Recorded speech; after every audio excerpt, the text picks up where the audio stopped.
Ganjar presiden. Ganjar presiden. Siapa kita?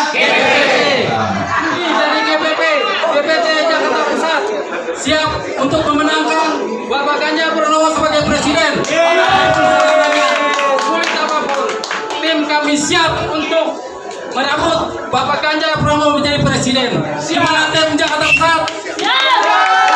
Terima kasih Jakarta Pusat. Ganjar.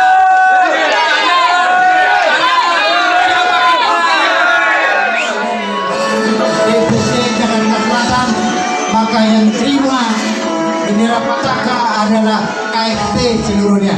Persilakan sekretaris dan bendera.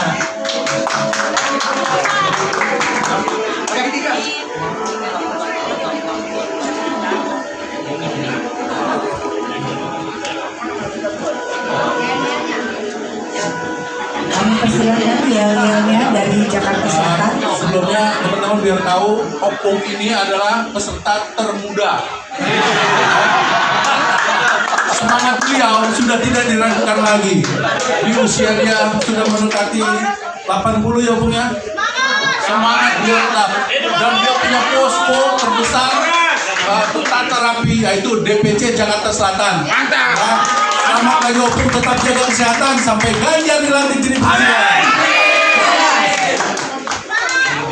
Kami DPC Jakarta Selatan sudah siap dan kita sudah melakukan pembentukan kepengurusan PAC. Sebentar lagi juga ranting. Mohon nanti kesiapan untuk pimpinan untuk pengukuhan PAC dan ranting Jakarta Selatan. Siapa kita? Siapa kita?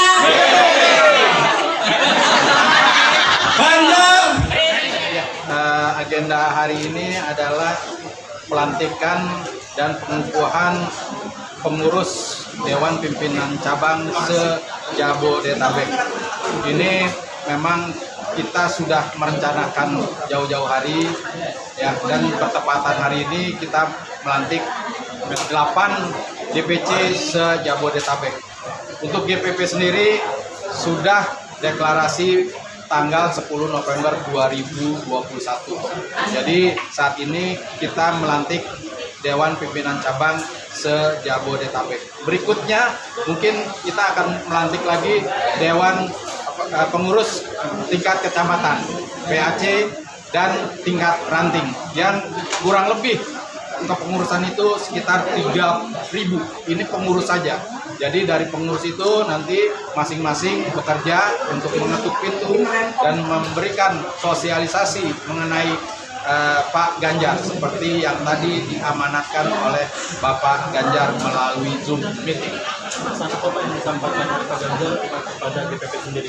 Ya, pesannya ialah kita harus tetap mensosialisasikan dan terus bekerja agar Pak Ganjar itu diketahui dan diingat untuk nantinya dipilih pada Pilpres 2024.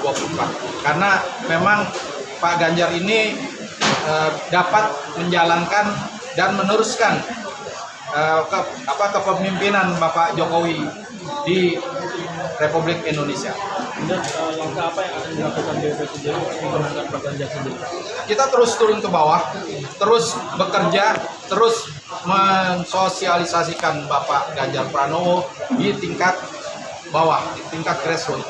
Ini mungkin yang nantinya, bayangkan saja dari 3.000 pengurus kita di DKI dan Jabodetabek, itu dikalikan minimal 20 sampai 30 orang per satu orang pengurus. Itu mungkin luar biasa. Kita harus perhatikan 30% Gen Z. Sebelum Pak Ganjar memberikan pesan tadi, jauh dari 1 tahun yang 8 bulan yang lalu, DKI GPP khususnya telah melakukan mapping. Mappingnya itu kita penetrasi ke sekolah-sekolah. Kebetulan keluarga kami atau istri saya itu ketua komite kelas DKI, komite sekolah. Jadi DKI itu ada 400 sekolah SMA, ya, baik swasta maupun negeri. Jadi berdasarkan dari survei sudah kita melakukan melalui map dan itu sudah ada hasilnya bahwa 75% Gen Z DKI ya di bawah GPP pimpinan Pak Ahmad Saiful ini sudah 70% memilih Ganjar Pranowo. Perlu teman-teman ketahui. Jadi itu pencapaiannya sudah kita lakukan seperti itu. Kita sudah mapping sekolah SMA negeri maupun swasta. Tadi amanat pesan dari Pak, dan kita jangan suka menjatuhkan untuk calon-calon lain, kita tidak. Kenapa? Ganjar itu semakin dijatuhkan atau semakin diserang, dia akan naik elektabilitasnya. Perkenalkan, saya Ahmad Saiful, Ketua Ganjar Pranowo Presiden, singkatannya GPP. Kebetulan menyerahkan SK, pembentukan SK di tingkat kecamatan dan tingkat ranting untuk kita memenangkan nanti Pak Ganjar di Pilpres 2024. Kita semua siap? Selanjutnya mungkin kami ingin arahan dari Bapak Ganjar untuk teman-teman di Dewan Pimpinan Cabang. Ini yang datang semua pengurus nih Pak, hampir 240 orang di tiap cabang itu kita minimal 30 orang Pak, di pengurusnya aja. Jadi yang datang ini bukannya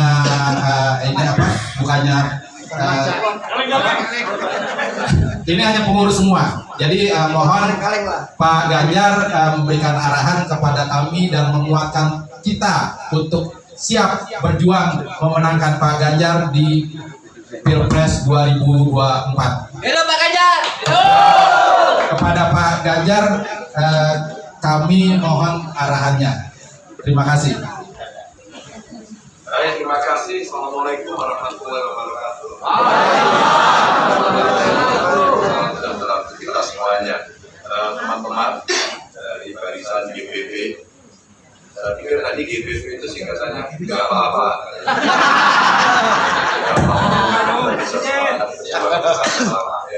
Nggak apa-apa kita menggunakan lagu. Nggak apa-apa hari Minggu tidak bersama keluarga. Saya menyampaikan terima kasih. Ini adalah penghormatan kepada saya.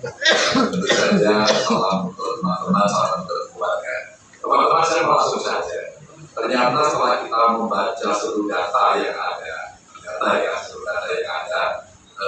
melihat Pak Jokowi 2 periode, itu kemenangan Pak Jokowi ada di beberapa daerah tentu saja.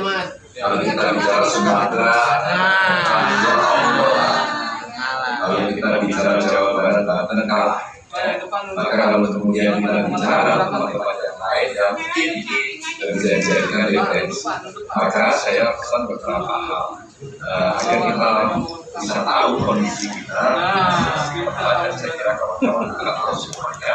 Setelah SK terbentuk, saya tidak akan beban terlalu tinggi. Jadi seandainya para relawan ini sudah betul-betul yakin, sudah betul-betul pasti dan harus bergerak bersama-sama, maka mari kita mulai dengan data, mulai dengan membaca data. Maka kalau membaca data, ternyata dari 3 besar pokok yang untuk disurvei, ternyata kita keterkenalan yang paling rendah keterkenalan ya. Maka tugas kawan-kawan kalau saya dulu titip, tolong dikenalkan. Dikenalkan ini kawan-kawan punya banyak cara untuk mengenalkan.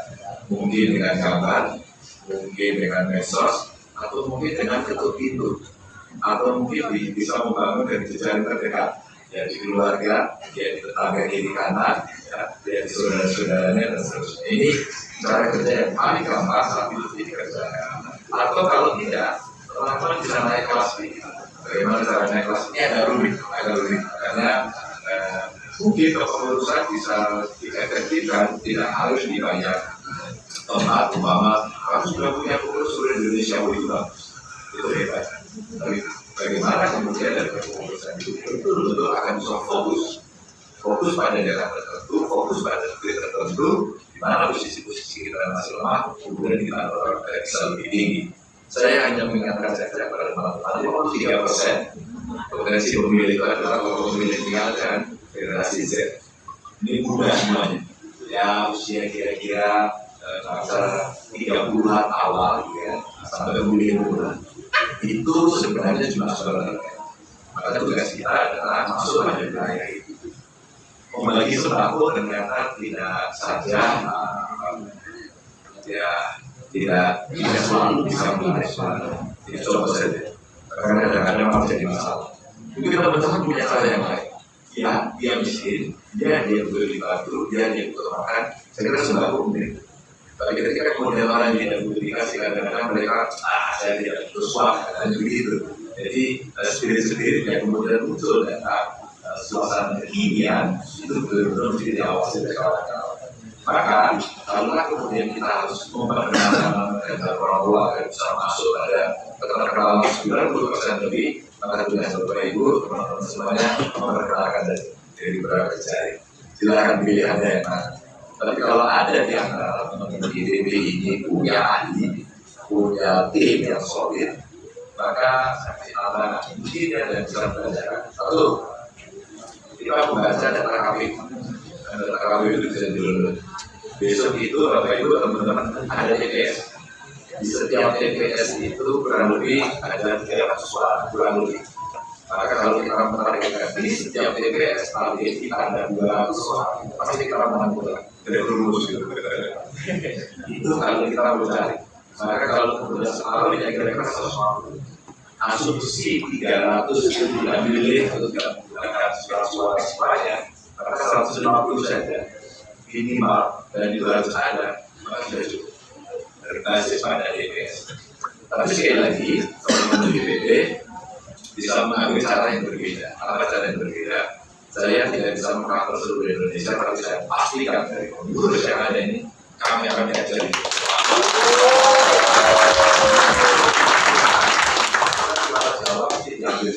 Seluruh Jawa, karena itulah suara tertinggi. Lalu dari sisi kualifikasi usia, ambillah yang generasi Z dan generasi milenial itu, ambil itu ada 53%. Maka teman-teman, kalau kemudian hasil DPS bisa dengan 150 orang bisa kita ambil minimal, maka sebenarnya kita sudah bisa menentukan kita mau mana perkara ini gerakan-gerakan yang masih ada. Dan kalau bisa dicatat, anggota saya jumlahnya segini, hari ini dia membawa sekian orang, dan saya pernah berkampanye di Pilpres 4 kali. Saya pernah berkampanye 4 kali. Saya kampanye untuk diri saya sendiri 4 kali. Saya kampanye untuk di kepala daerah dengan saya. Jadi artinya lumayan lah gitu. Kita bisa tahu ini. Kalau teman-teman DPP bisa melakukan itu, sudah dahsyat. Tapi pekerjaan ini berat. Pekerjaan ini sulit. Maka setelah deklarasi, setelah konsolidasi, kerja berikutnya adalah bertemu dengan masyarakat. Bertemu dengan masyarakat menyampaikan. Kalau perlu isu yang ada nanti dari kelompok relawan akan bisa membagikan isu apa cerita tentang masalah yang ada di masyarakat, bagaimana itu diselesaikan. Contoh, legacy kata Pak Prabowo seperti apa, bagaimana kemudian kita terlibat pada apa yang dikerjakan oleh Pak Jokowi itu tidak terlalu sulit. Itu ada bagian data, dan survei itu. Tapi bagian kampanye untuk itu menurut saya penting. Nah, kita butuh dari BPK anak mudanya yang di data, bagaimana cara mengelola, bagaimana cara itu akan bagus. Teman-teman, itu saya kira PR sisi elektoral yang bisa kita lakukan untuk mencari suara sehingga nanti terdiroket. Deklarasi saya kira sudah cukup ya. Sekarang tinggal kita bekerja sambil berkoordinasi sehingga kawan-kawan nanti akan bisa melaksanakan ini lebih aktif lagi. Karena sekarang ini kita akan menghadapi situasi dengan teknologi. Sekarang ini banyak sekali master, banyak sekali robot gitu ya, yang bisa membolak-balikkan fakta, bisa mengolah data gitu ya. Dan tentu saja kecanggihan ini kita siapkan. Kalau datanya bagus, data sains ini betul-betul dipakai nanti diolah dengan analisisnya. Kalau ada yang bisa melakukan modeling, maka sebenarnya kita akan bisa tahu dengan data ini namanya di sini karakternya seperti ini, yang kemarin dari Pak Jokowi ini, yang kira-kira hari ini terpakai dari berapa, ke kelompok yang lain berapa, maka yang tengah-tengah masih bingung bilang teman-teman yang bisa ambil satu persatu. Ini contoh yang paling umum. Dan sampai dengan hari ini memang kita belum ada pelatihan soal itu. Di acara ini bisa sampaikan begitu, dan kita bisa mempersiapkan. Dan tentu saja yang terakhir saya ingin sampaikan IPP dan seluruh pendukung dan Prabowo dan aktivitas. Dan itu jangan menyakiti perasaan lelaki disanjung saja, langsung saja. Dan kita bisa lebih bicara pada apa yang dikerjakan oleh orang lain.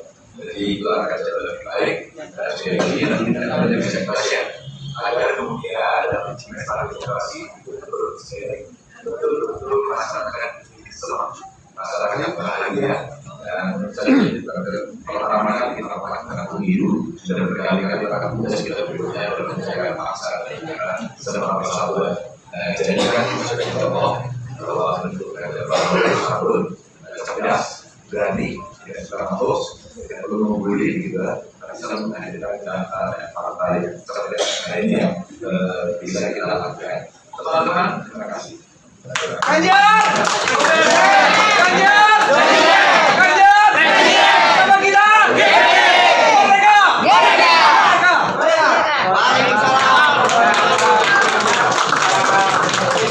Teman-teman untuk ingin menyampaikan sedikit pertanyaan, mungkin perbolehkan ya Pak. Terus juga ada sedikit informasi yang tadi akan saya sampaikan lupa, bahwa GPP deklarasinya itu tanggal 10 November 2021 Pak. Jadi kita sudah deklarasi hampir 2 tahun yang lalu.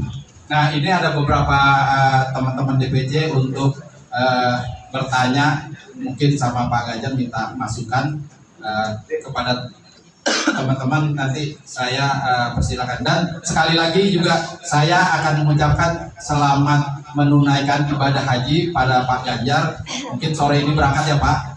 Semoga menjadi haji yang mabrur. Orang-orang yang menyerang secara ranah pribadi maupun secara media sosial, itu pertama, ada beberapa relawan yang menghina, caci maki dan menyerang ranah pribadi. Seperti yang tadi Pak Ganjar pesan, kita yang coba menyerang lawan. Karena apa? Itu akan menjatuhkan pilihan kita. Itu yang pertama. Kedua, kita sudah mapping ya. Untuk DKI saya sudah petakan basis-basis terkuat seperti domisili saya di daerah Kebayoran Lama. Tiap-tiap RT, tiap RW itu sudah saya perkenalkan, jangan ketua Ini mewakili rumah Ganjar. Saya ditugasi oleh Pak Syihab selaku komandan rumah Ganjar untuk bisa menservis nggak hanya 100%, 150%. Kenapa saya bilang 150%? Jadi ketika saya bangun tadi, saya masih pakai kaos, Mbak. Alumni UGM dukung Ganjar, dia dari senior Pak Budi. Terus sama Mas Sekjen diminta untuk kasih sambutan. Paksa saya harus ganti kostum. Untung rumah saya di lantai 2. Kalau rumah saya di Tangsel kan bisa lama saya ganti baju. Jadi dari sekian organ yang mengadakan kegiatan di rumah Ganjar, GPP ini yang paling solid melakukan persiapan, paling intens untuk mengantisipasi, merencanakan konsep dan segala macam, sehingga ketika melihat proses itu, harusnya acara hari ini kita fokus untuk membesarkan GPP agar di setiap event dan setiap kehidupan kita ya di masyarakat kita bisa memenangkan hati-hati rakyat dan juga untuk menggelorakan semangat. Jadi GPP ini memang sengaja kita buat sebagai ormas ya, dan juga mengumpulkan teman-teman kita yang sebagian besar adalah mantan pengurus, tapi juga tidak menutup kemungkinan semua sahabat-sahabat kita yang siap bergabung dengan GPP dan membesarkan GPP. Jadi sekali lagi pada siang ini saya sangat bangga dengan teman-teman DPC dengan semangatnya, bahwa kemarin sebagian besar teman-teman itu kelelahan setelah menghadiri acara di GBK, tapi siang ini dengan semangat penuh telah hadir di acara untuk pelantikan pengurus DPC GPP DKI, ya, Jakarta Selatan, Jakarta Pusat, Jakarta Barat, Jakarta Timur, Jakarta Utara, Depok, Bekasi, dan begitu juga Tangerang Selatan. Dan